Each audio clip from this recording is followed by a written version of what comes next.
다음번 상승 사이클을 기대하면서 반도체 주식을 사기에 좋은 시기인가요?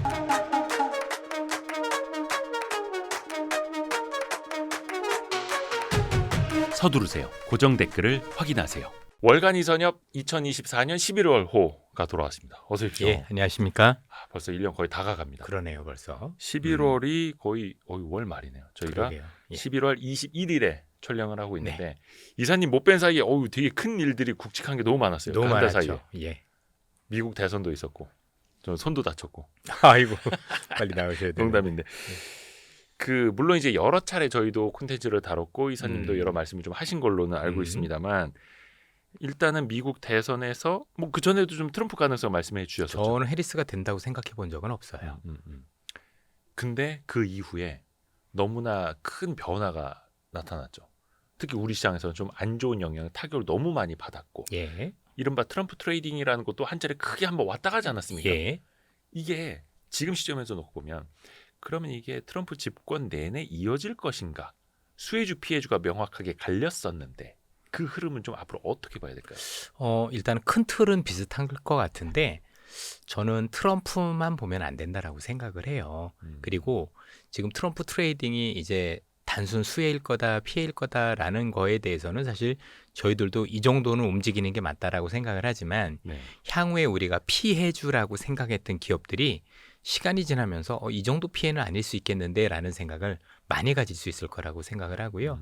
또 의외의 기업들이나 산업들 같은 경우도 트럼프와 무관하게 올라올 수 있는 기업들도 좀 많을 수 있다라고 생각을 해요. 그래서 지금은 이 모습이 향후 트럼프 내내 벌어지는 모습은 분명히 아닐 거다라고 생각을 하고 요거는 트럼프가 집권한 이후에 시간이 지나면서 당장 제가 볼 때 내년 1월부터 뭔가 우리가 그동안 수혜 피해 이렇게 갈랐는데 꼭 그렇지만은 않구나라는 걸 저는 여실히 볼 수 있을 거라고 생각을 하고 있습니다.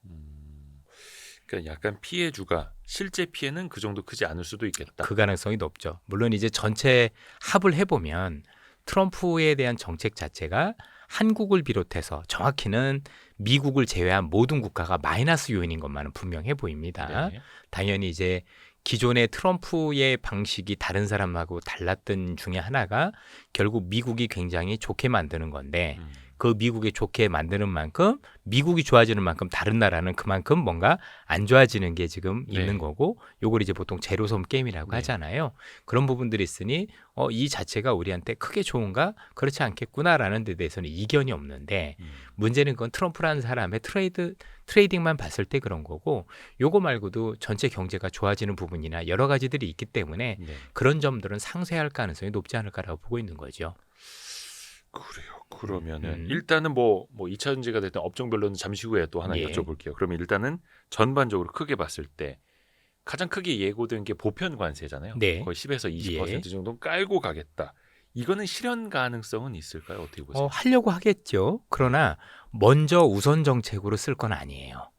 저는 그렇게 생각을 하는 게 일단 보편 관세라는 것도 여러분들 이 얘기를 하기 전에 뭐가 중요한 거냐면 트럼프라는 분의 발언을 보면은요. 내가 보편 관세를 반드시 부과하겠습니다라만 얘기하는 게 아니라 트럼프는 비즈니스를 하는 사람이에요.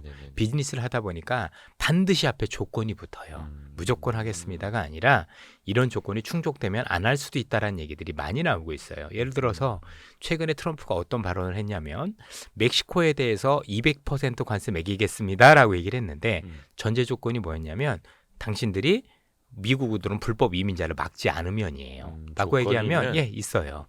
왜냐하면 모든 것들에 대해서 트럼프는 조건을 걸어요.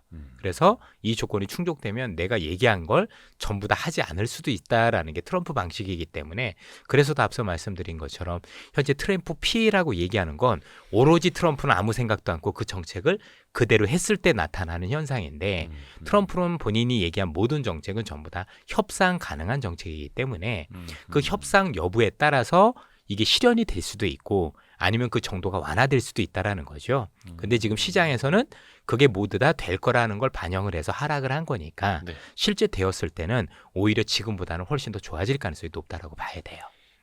협상 여부에 따라서 그래서 그럼요. 그런 말폭탄이 어떻게 보면 이제 지렛대가 되는 거고 그게 지렛대를 하겠다라는 게 트럼프 거래 기술의 원칙 중에 하나예요. 그래서 트럼프라는 사람을 볼 때는 기본적으로 이 사람이 어떤 성향을 가지고 있는 것부터 파악을 해야 돼요. 그런데 제가 보기엔 최근에 언론이라든가 아니면 나와서 방송하는 분들 다 보시면 좋은 분석이긴 한데 좀 아쉬웠던 점들이 뭐였냐면 오로지 트럼프 정책이 100% 실현이 될 거야 라는 걸 가정을 하고 시장이나 경제가 이렇게 될 거라고 말씀을 주시는 것 같아요. 네. 그런데 실제 나중에 가보면 물론 이제 트럼프가 당연히 그중에서 지키는 게 많이 있겠죠. 그럼에도 불구하고 앞서도 말씀드린 협상 여부에 따라서 이런 것들이 실현이 안 되는 게 아니라 트럼프가 실현을 시킬 필요가 없는 상황들이 많이 도래하게 됩니다. 그렇게 보면 지금 있는 그대로 모든 것들이 다 될 것이다라고 보는 것 자체가 넌센스라고 보시면 될 것 같습니다. 그러니까 앞에서도 말씀해 주셨는데 어떻게 보면 이제 트럼프의 말대로 그렇게 최악의 상황은 아닐 수 있다라는 이야기까지만 들어보면은 사실 누군가는 그거 단순한 희망사항 아니야? 이렇게 또 오해하실 수도 있는데 예. 그게 아니라 그 협상의 과정이라든지 거기에서 나오는 결론을 중간중간 체크를 해봐야 된다. 예. 이런 취지로 우리가 이해를 해야 돼요. 이렇게 말씀드리면 편할 것 같아요. 대부분의 분들이 그렇게 말씀 주시는 이유가 뭐냐면 예. 이전의 정치를 보셨기 때문이에요. 이전의 예, 정치. 우리가 알고는 보통 바이든이란 분도 계셨을 거고 오바마란 분도 계셨을 거고 또 우리나라에서도 현재 윤석열 대통령이나 아니면 전에 문재인 대통령도 계셨을 거고 그러면 우리나라든 해외든 기존의 정권을 잡은 분들은 공약을 대체로 이해하려고 하죠. 이행하려고 하죠. 그러면 이제 우리는 당연히 이분들이 이런 정책을 하려고 하니까 거기에 순응하면 됐어요. 예컨대 IRA 우리가 아는 바이든 대통령이 IRA를 하겠다. 그래서 전기 자동차 아니면 배터리 만드는 기업에 대해서 보조금을 주겠다라고 하면 실제로 그대로 되었죠. 그러니까 우리는 어땠을까요? 그래 정치인들이 이렇게 얘기했으니까 이렇게 공약한 거는 내 거기에 맞춰서 수혜와 피해만 주면 되겠네라는 건데 전 세계 대통령 중에서 유일하게 트럼프만 비즈니스맨이에요. 비즈니스맨이라는 건 뭐냐면 내가 지금 내건 공약 자체가 다 하겠다가 아니에요. 중요한 건 트럼프는 방향만 보면 돼요. 내가 이 방향으로 갈 건데만 팩트고요. 나머지는 내가 내건 것 중에서 협상 여부에 따라서 취소가 될 수도 있고 경감이 될 수도 있고 앞으로도 그래왔고 지금도 그래요. 그래서 트럼프의 방식을 사람들이 이해를 못해요. 트럼프는 비즈니스맨이지 정치인이 아니에요. 그래서 이 관점에서 어느 것이 협상 가능 여부가 되는지 어느 정도 될 것인지 이런 것들을 더 고민을 해봐야 되는데 오로지 이전의 정치인들이 이랬으니까 이분도 이럴 거라는 판단을 한 건 제가 조금 미안한 얘기지만 잘못된 얘기들이세요. 오판하는 거죠. 오판이에요. 그건 제가 볼 때 보고 나서도 아니 트럼프 지난 4년을 보고도 그런 얘기를 한다는 게 너무 아쉬웠어요. 앞서도 말씀드렸지만 트럼프는 어떤 발언을 해도 앞에 조건이 있어요. 내가 이렇게 하면 이렇게 할 거야. 반대로 짚어보면 다른 국가들이 이런 걸 완화해주면 이걸 안 할 수도 있다는 얘기하고도 같은 얘기란 말이에요. 그래서 철저하게 비즈니스맨의 시각으로 우리도 같이 이해를 해야 맞습니다. 되는 거고. 근데 그러네요. 그러니까 사실 어떤 정치인들은 나는 한다면 하는 사람이다. 그게 근데 대부분이에요. 트럼프는 한다면 하는 사람이 아니라는 아니에요. 거죠. 한다고 해놓고 안 할 예. 수도 있다. 중요한 건 뭐냐면 그러면 트럼프가 바보가 아닌 게 아하. 그걸 왜 그러냐면 트럼프한테 유리한 조건을 줬기 때문이에요. 그렇죠? 그동안에. 저 국가들이 나한테 뭔가 이런 걸 유리한 걸 줬어. 그러니까 준 거는 안 좋을 수 있겠지만 네. 받은 거는 또 있을 거 아니에요. 그죠? 네네네. 그러면 그것만 따져보면 돼. 이런 걸 받고 이런 걸 줬네. 예를 들어서 우리가 준 게 음. 기업 실적은 아닐 수도 있잖아요. 정책적인 거일 수도 있잖아요. 네네네. 그러면 주식시장에 피해가 없는데 우리가 받는 혜택은 그 우려가 아닐 수도 있는 거죠. 이런 것들을 면밀히 따져봐야 돼요. 제가 보기엔 트럼프라는 사람은 트럼프라는 사람의 특성이나 습성을 이해를 하고 정치 구도로 봐야 되는데 많은 분들은 이 사람도 똑같은 정치인이니까 지금 말씀 주신 것처럼 나는 한다면 해라고 하는 걸 그대로 보다 보니까 이런 실수들을 하는 것 같아요. 트럼프는 100% 비즈니스맨이에요. 다만 방향은 있죠. 그렇죠? 그죠. 내가 이 방향으로 갈 거야. 근데 그 방향과 관련된 방법이 있을 거 아니에요. 그죠? 이거 목표를 달성하기 위한 수단들은 많이 바뀔 수 있는 거예요. 근데 많은 분들이 이 수단만 가지고 시장이 이럴 거다라고 잘못 말씀해 주시는 게 너무 많았어요. 분명히 아닌데 너무 잘못된 얘기들 하시고 학자분들 나와가지고 그냥 제가 딱 보기 이랬어요. 있는 공약 그대로 다 실천할까 가능을 하고 하는데 그럴 가능성은 제가 볼 땐 제로예요. 오히려 내건 공약 중에서 절반은 협상용이에요. 음. 확실히. 그렇기 때문에 그 절반은 이행이 안 된다라고 보셔도 됩니다. 대신에 이행이 안 돼서 끝이 아니라 그 사람은 그걸 통해서 뭘 얻어냈을 거란 얘기인 거죠. 그 근데 사이에. 그 사람이 얻어낸 게 있고, 그러니까 우리로 얘기하면 우리가 준 게 있고 우리가 받은 게 있을 텐데, 네. 물론 썸을 해보면 우리가 좀 더 손해를 받겠지만 음. 그 여부를 좀 더 따져보면 분명히 지금 우리가 생각했던 구도는 아니다라고 봐야 됩니다. 야, 그래요. 근데 그 사이에서 이게 또 걱정이 되는 거죠. 전 세계 금융시장이 또 트럼프의 말을 우려하면서 또 막 휘영청 하니까 일개 투자자들은 당연히 거기에서 또 휩쓸릴 수밖에 없는 거고. 그건 너무나도 당연한 자산의 게 변동이 너무 커지니까요. 그게 트럼프가 원하는 방식이라 그래요. 흔들어 놓는 트럼프는 기본적으로 협상에 유리한 고지를 차지하기 위해서 거. 시장의 불확실성을 많이 불러일으키는 게 트럼프의 비즈니스 방식이고요. 아하. 특히 언론의 활용을 잘해요. 쉽게 얘기하면 지금 국내 언론 또는 해외 언론은요. 트럼프의 우리 편으로 노란하고 있는 거예요. 그리고 이건 제가 얘기하는 게 아니라 트럼프가 쓴 책을 보면 자기는 이런 방식으로 한다라고 얘기를 하는데 문제는 그런 방식으로 얘기를 하는데 언론들은 그 방식을 이해하기보다는 얘기한 대로 쏟아내겠죠. 왜냐하면 언론들 입장에서는 그래야 뭔가 언론이 자극적이니까 볼 거 아니에요. 트럼프가 그 얘기도 써놨어요. 언론들은 이런 걸 좋아한다. 자극적인 걸 좋아한다. 나는 그래서 거기에 대해서 얘네들 특성을 이용을 해서 언론을 활용을 하고 그걸 통해서 시장의 불확실성을 확대시키고 내가 되게 겁나 보이면 어때요? 협상할 때 유리하죠. 내가 이미 유리한 고지가 되는 거죠. 이게 트럼프 방식이에요. 근데 거기에 모든 투자자들이 같이 놀아나게 만들면 안 되는 거고 그래도 저도 많이 부족하지만 그래도 나와서 트럼프에 대해서 분석하는 사람들은 최소한 트럼프가 이런 특성을 가지고 있으니 저걸 고지고대로 넣기보다는 저 트럼프 방식에 말리지 않았으면 좋겠습니다라고 말씀을 드려야 되는 게 맞는 거예요. 어떻게 보면 비즈니스맨 더하기 전략가 더하기 엔터테이너. 엄청난 전략가죠. 근데 그 엔터테이너적인 요소도 있기 때문에 또 주목이 되는 거고 그만큼 파워풀한 권력을 또 가졌기 때문에 주목을 주시할 수밖에 받을수록 없고. 힘이 강해지고요. 본인이 그 얘기도 책에다 직접 써놨어요. 언론이 나를 주목하게 만든다. 그래야 더 강해 보일 거니까. 그러니까 옛날에 그 영화라든지 이런 데 출연했던 거 막 카메오로 맞아요. 왜 나홀로 집에도 나갔고 했고 그것도 본인이 먼저 요청을 해서 뭐 당연하죠. 스폰해서 나가고 이런 거라면서요. 대단한 사람이에요. 문제는 본인이 그렇게 한다고 얘기를 책으로 써놨고 실제 그렇게 얘기하는데 언론들은 거기에 놀아나는 거죠. 이럴 수도 있어요. 아는데도 그럴 수 있죠. 왜냐면 그래야 알면서도 속는. 왜냐면 그렇게 해야 잘 팔릴 거니까. 아니 근데 이게 저희도 놀아나고 싶진 않거든요. 네. 저희도 언론이고 저희도 이제 정신 차리고 싶은데 왜 그런 거 있죠. 덩치 큰 형님이 와서 하면은 나도 모르게 이렇게 되는 거죠. 비계덩어리들 많아요. 아니 근데 이게 이렇게 때리려고 할 때 움찔하는 거는 본능이잖아요. 그럼요. 자본시장의 본능도 저기서 때릴 것 같으면 숨는 거고 주가도 빠질 수밖에 없는 거고 그러면 사람들은 또 거의 뭐 미치는 거죠.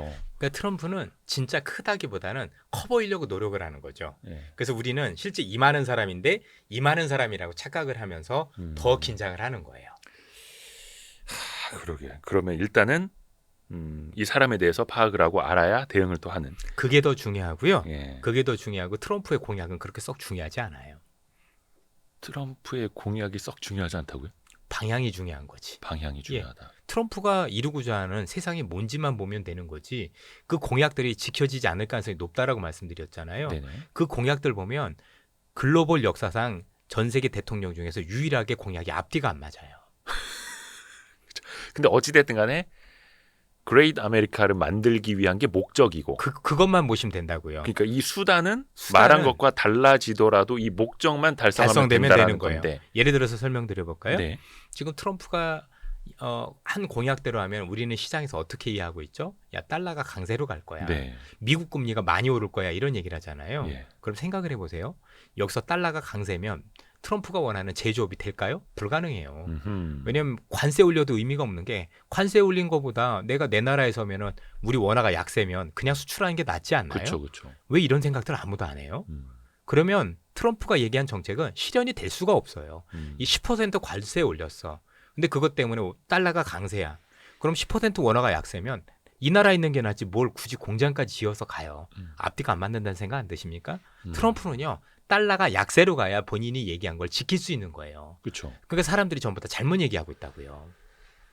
이게 다 양립이 안 되는 정책들이에요. 그러니까 모든 정책이라는 건 결론을 위해서 기승전결이 일목요연해야 된단 말이에요. 네네네. 그리고 그 정책이 옳든 그르든 기존에 있던 정치는 그래 왔어요. 예. 근데 트럼프는 A란 정책하고 B란 정책은 원래 같이 오면 안 되는 정책이에요. 아하. 그런데 이걸 얘기를 했어요. 그럼 뭐냐면 하나는 겁주기용이라는 거예요. 실제 내가 원하는 게 있겠죠. 그렇죠? 네. 그걸 위해서 겁주기용을 해주면 사람들이 속아서 속기보다는 이제 저게 무서우니까 어떻게 돼요? 거기에 대해서 고민을 하고 그럼 내가 많은 걸 주면은 요 겁주기용을 없애면서 나름대로 목적을 달성하게 되는 게 트럼프의 방식이에요. 근데 그걸 있는 그대로 다 한다라고 생각하는 사람들이 먼저 고민해야 되는 게 왜 얘 정책은 앞뒤가 하나도 안 맞을까? 그리고 그 두 가지는 상반되는 정책이 거의 절반이에요. 절반하고 절반이 똑같거든요. 이건 말도 안 되는 얘기인 거예요. 그런 것들에 대한 고민은 지금 전혀 없는 거잖아요. 그리고 그 모든 것들이 앞뒤가 안 맞는데도 불구하고 똑같이 할 거다. 그러면 앞서 말씀드렸지만 트럼프 정책 효과가 제로란 말이에요. 그럼 누가 가? 그리고 트럼프가 생각하는 거 아무것도 될 수가 없어요. 그래서 그 목적을 달성하기 위해선 수단과 방법을 안 가리는데 그 수단이 중간중간 바뀔 수도 있는 거예요. 그게 협상이니까. 예. 그 수단은 바뀔 거고 목표만 달성하면 되는 거죠. 음. 그렇죠? 수단은 중요하지 않은데 많은 분들이 수단에 전부 다 포커스를 두고 이럴 거야다라고 잘못 얘기하고 있고 그게 트럼프가 원하는 방식이란 얘기예요. 그래서 휘둘릴 수밖에 없는 거고. 그렇죠. 휘둘리니까 지금도 줄 생각밖에 안 하잖아요. 내가 뭘 줄까? 이렇게 고민을 하는 거잖아요. 이미 그렇죠? 뺏기고 시작한 이미 거예요. 뺏기기 시작하죠. 그러니까 지금 사람들은 내가 얼마 하면 덜 줄 수 있을까 생각을 하지 안 줄 생각은 아예 못 하잖아요. 그러니까 우리나라도 그럼요. 이거 방위비 그럼 얼마가 더 올려줘야 되는 거야. 그렇죠. 그렇게 뭐 해야 생각하는 되는 거죠. 그러니까 트럼프는 10배 불렀는데 10배는 아닐 거고. 그죠? 그러면 우리 입장에서 뭐 2배 줘야 되나 3배 줘야 되나 이러고 있을 거 아니에요. 이미 보세요. 이미 우린 지고 졌잖아요. 시작했다. 그럼요. 이게 트럼프 방식이에요. 그래서 이제 다른 방식, 뭐 예를 들어서 뭐 농산물을 수입해 준다라든지, 뭐 그럼요. 다른 거를 예, 예. 아니면 뭐 조선소를 더 지어 준다라든지. 우리 오늘 아침 신문 보니까 나왔잖아요. 우리 이제 미국산 원유 사줄까 이러고 있잖아요. 이미 시작된 거죠. 그러니까 트럼프 입장에서는 그거 사주면 그거 사주고 우리가 실제 들어줬는데 있는 그대로 다 하겠어요? 자, 있는 그대로 다 할 거면 뭐하러 해요? 안 하면 되지. 어차피 할 건데. 아니, 그 생각 안 방위비는 하나? 조금만 올리는 대신에 뭘 주면 돼요. 원유를 더 사주든지. 그렇죠? 아니 진짜로 딱 보세요. 트럼프가 우리가 뭘 줘도 다 한대. 그럼 왜 줘요? 그냥 그대로 다 하면 되지. 그렇지 않나요? 그렇죠, 그렇죠. 내가 뭔가를 주면 그 사람이 그걸 다 안 하니까 주는 거잖아요. 그럼 우리는 뭘 하면 되는 거냐면 자, 우리가 원유를 사는데 어차피 아라비아에서 사우디에서 살 거 이쪽에서 사면 우리 입장에서 손해 날 게 있습니까? 그냥 싼 별로 거 사면 없잖아요. 되죠. 그죠? 네, 싼거 별로 사면 되죠. 없는데 대신에 그것 때문에 우리가 그동안 피해라고 생각했던 것들은 그만큼 피해를 안 받을 수 있는 거잖아요. 지금 이걸 고민해 들어가야 되는데 이런 고민이 시장에선 전혀 없어요. 그냥 다 피해일 거래. 이건 수혜일 거래. 그런 시장이 아니다라는 얘기죠. 아, 이사님은 어떻게 그 외교술까지도 이렇게 꿰뚫고 계십니까? 트럼프를 알면 다 볼 수가 있는데 그러니까 트럼프라는 사람이 나오면 트럼프란 사람을 읽어야 되는데 트럼프란 사람을 읽는 게 아니라 이전에 우리가 봤었던 정치 형태를 답습을 하니까 그렇죠. 야. 그래서 제가 진짜 엉망인 분들이 너무 많아. 이러면 안 돼요. 아니, 근데 투자자들 진짜 저는 바보로 만드는 거 아닙니까? 감탄을 합니다. 이사님한테 와, 어떻게 이렇게 해안이. 근데 진짜 지난번에 저희도 그 주도주 발굴 네, 강의 들으면서도 감탄을 했습니다만 물론 지금 이사님의 이런 해안이 1, 2년 만에 만들어진 건 절대 아닐 테고 뭐 이런 수십 년간 내공이 쌓이고 쌓였던 건데 아 맞다 그 생각난다. 그 저희가 주도주 발굴 강의를 이제 마무리를 합니다. 지난번에 오프라인 했었고 그걸 온라인으로 지금 이제 여러분들이 들으실 수 있는데 이번 주 주말 다음 주 한 월요일 정도엔 이걸 닫을 예정입니다. 그래서 그때까지만 신청하시는 분들께 주도주 발굴 강의를 보여드리고 그 이후에는 내년 언젠가를 좀 기약을 하려고. 그러시죠. 뭐. 네, 왜냐하면 이게 또 그 시즌의 그럼요, 특성도 있고 맞아요. 시의성 있는 내용들도 있어서 닫을 예정이라 그래서 지금 관심이 있으신 분들은 고정 댓글 확인해 주시면 감사하겠습니다. 그때 몇 시간이었죠? 거의 7시간 가까이? 6, 7시간 했었죠. 저 안 쉬고 하죠. 하루 종일. 예, 하루 종일. 에너지도 어마어마하시고 그래서 그 주도주를 발굴하는데도 그냥 1 더하기 1은 2가 아니라 종합적으로 사고하는 당연하죠. 방법까지도 알려주신 예. 거고 근데 하여튼 제 질문은 뭐 우둔하게도 좀 마이크로하게 조금 더 가보겠습니다. 그러시죠. 예. 또 이제 관세 얘기 나온 김에 중국 쪽 관세를 뭐 60%까지 올리겠다. 물론 그렇게 안 한다 하더라도 이거는 당연히 그러면 이제 협상용으로 우리는 생각하고 들어가야겠죠. 협상용이기도 하지만 정확히는 중국에 대한 협상용이라기보다는 나머지 보편적 관세에 대한 협상용일 가능성이 높아요.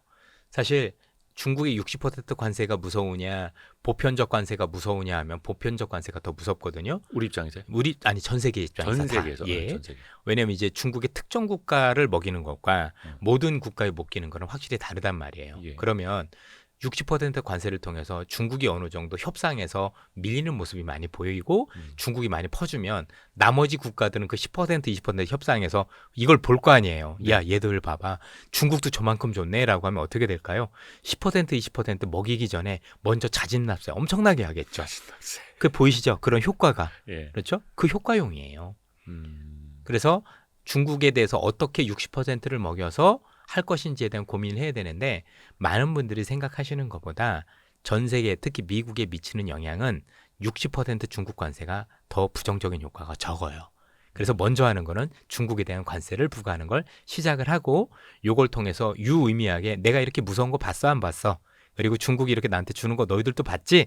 라는 걸 토대로 해서 이제 10에서 20% 보편 관세에 대한 협상력을 훨씬 더 높이겠죠. 다른 나라들한테 예. 이제 위협이 되는 거예요. 당연하죠. 그거 저기- 용이에요. 예. 우리 반 짱이 우리 반 2등 지금 주어 패는 일단 거 봤으니까 주먹부터 죽이는 거예요. 예. 그러니까 저기 뭐 한 싸움을 한 5등 10등 하는 애들이 막 알아서 뭐 갖다 바치는 거죠. 그렇죠. 예. 너 떡볶이 먹을래? 그거를 하는 거죠. 예. 재밌네 이렇게 들으니까요. 음. 그러면 이제 우리 입장에서 봤을 때는 사실 보편 관세보다는 중국 쪽 관세가 높아져야 우리가 또 반사수혜도 받았고 그런 게 이어질 텐데 근데 또 우리 입장을 놓고 봤을 때는 언제까지도 안심을 할 수는 없는 거고. 모두 다 안심할 수 있는 상황은 아니에요. 네. 어쨌든 중국이 60% 관세든 보편적 관세든 시장의 부정적인 건 다 피할 수는 없다라고 보여지는데 다만 그 60% 관세를 어떻게 먹일 거냐가 굉장히 중요해요. 어떻게? 예, 왜냐하면 여러분들 이 60% 관세를 그 우리가 흔히 얘기하는 설계한 사람이 누군지 아십니까? 그 이름 뭐였죠? 로버트 라이트 하이저. 예. 하이저 붙은 거 보니까 독일 계통인 거죠. 그 사람 책을 읽어보셨나요? 아니 아직 못 보고. 예, 그 400페이지짜리가 하나 네, 있잖아요, 보고 그죠? 있습니다. 노 트레이드 프리란 책이 지금 있잖아요. 저희 직원이 읽고 있던데. 네, 다 읽어보세요. 네. 여기서 중국에 대해서 어떻게 했다라는 게 이미 청사진이 다 나와 있어요. 저는 다 섭렵을 했고요. 그래서 제가 세미나 최근에 다닐 때도 그 얘기를 다 해드리고 있어요. 그 사람이 이번에 다시 또 등용이 됐고. 등용이 아직은 안 됐어요. 딴 사람으로 됐는데 일단은 설계는 그 사람이 한 거라고 네. 보시면 될 것 같고요. 그래서 이 사람이 중국에 대해서 관세를 먹일 때 몇 가지 대원칙을 얘기했어요. 이 관세를 먹인다 할 때 미국의 시민, 기업에 피해가 없도록 해야 된다는 게 첫 번째 원칙으로 삼고 있고 두 번째는 먹인다 하더라도 요거를 무조건 처음부터 60 다 먹이자가 아니라 점진적으로 품목별로 확대하자는 정책을 얘기를 하고 있고 이렇게 보시면 됩니다. 그러면 어떻게 될지 우리가 알 수는 없지만 일단 방식을 먼저 보실 필요가 있는 것 같아요. 예를 들어서 60% 먹일게 그런데 일단은 협상할 때까지는 내가 잠깐 유예시켜 줄게 이럴 수도 있는 거죠. 그렇죠? 그러면 이제 무서우니까 할 수도 있는 거죠. 뭐 그 가능성도 있는 거고 또는 특정 품목에 대해서 할 수도 있죠. 예. 참고로 일기 때 트럼프 일기 때 관세를 원래 여러분들 아셔야 되는 게 뭐냐면 트럼프 일기 때 관세를 얘네가 25% 먹였는데 원래는 45%였어요. 45% 먹인다고 했는데 실제 25% 먹였죠. 이것도 보세요. 이미 안 지키잖아. 그렇죠? 그런데 대신에 뭘 해주기로 한 거죠. 그게 농산물 사주기로 했던 예. 건데 물론 중국이 다 지키진 않았어요. 근데 나름대로 이런 게 있기 때문에 이게 60%다 먹이는 게 아니라 협상에 따라서 이것도 달라질 수 있겠구나. 두 번째가 웃긴 게 품목이에요. 그럼 25% 중국에 있는 모든 품목에 대해서 먹였느냐? 안 그렇고요. 몇십 품목 안 돼요. 근데 그 몇십 품목이 전체 미국에 수입하는 중국 물건 중에서 1%밖에 안 되는 거예요. 그러니까 실제 미국인들 받은 영향이 있어요, 없어요? 전혀 없었어요. 이렇단 말이에요. 그렇죠. 그러니까 잘 알고 들어가면 트럼프가 중국을 제일 먼저 전면에 내세운 이유가 크게 두 가지인데 네. 실제 피해가 우리가 생각하는 만큼 크지 않다라는 거죠. 없다가 아니라 이 정도는 아니네가 첫 번째고요. 두 번째 그래도 대마를 죽여야 나머지 있는 애들이 벌벌벌 떨면서 자진대수율이 굉장히 커질 수 있는 거예요. 그렇죠? 이거용이라고 보시면 될 것 같아요. 그래서 향후에 여러 가지 방식이 있을 텐데 첫 번째는 지금 말씀드렸던 것처럼 처음에 60% 관세를 바로 먹이기보다는 내가 바로 먹일 건데 너 일단 협상 카드 들어오면 내가 한번 해볼게 라고 할 건지 또는 앞서 말씀드린 품목별이나 이런 걸 지정해서 할 건지 보시라는 얘기예요. 그 모두 다 그 피해를 최소화하기 위한 또 미국의 노력이라고 보시면 돼요. 약간 이게 연구 많이 예측이 됐죠? 안 돼서 또 중간중간 그 수단을 어떻게 바꾸는지도 계속해서 볼 수밖에 없는 거예요. 그런데 중요한 건 예측은 안 되지만 우리가 했던 전면적 60% 먹이는 것보다 수위가 낮아지는 건 확실하죠. 그러니까 지금 우리가 좋은 건 뭐냐면 지금 있는 모든 시장의 조건이 이게 다 될 거야라는 100이라는 걸 가정하고 겁먹고 시작을 있네. 했기 때문에 어떤 방식으로도 100이 안 될 게 뻔하기 때문에 지금보다 나빠질 수는 없어요. 이미 시장에는 그렇게 될 거라고 다 생각한 거니까. 최악까지 반영이 네. 돼 있고. 다음번 상승 사이클을 기대하면서 반도체 주식을 사기에 좋은 시기인가요?